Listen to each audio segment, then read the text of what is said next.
আজকে পুজোর দায়িত্ব পড়েছিল আমার ওপরে। তোমরা কতজন এই ফুলটা চেনো বলো তো? এটা হলো স্থলপদ্ম। প্রতি বছর ঠিক এই সময়টায় এই ফুলগুলো ফোটে। এই যে হলুদ ফুলগুলো দেখছো, এগুলোও নাকি স্থলপদ্ম।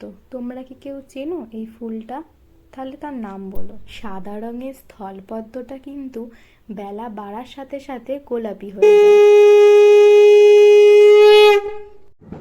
আলু তো সবার বাড়িতে থাকে, কিন্তু এইভাবে কেউ কি কোনোদিনও গাছ লাগিয়েছো?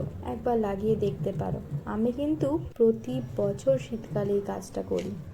বিশেষ করে বাচ্চারা, তোমরা কিন্তু খুব মজা পাবে এই কাজটা। যখন গাছগুলো বড় হয়ে ছোট ছোট আলু হবে তখন আরো মজা লাগে।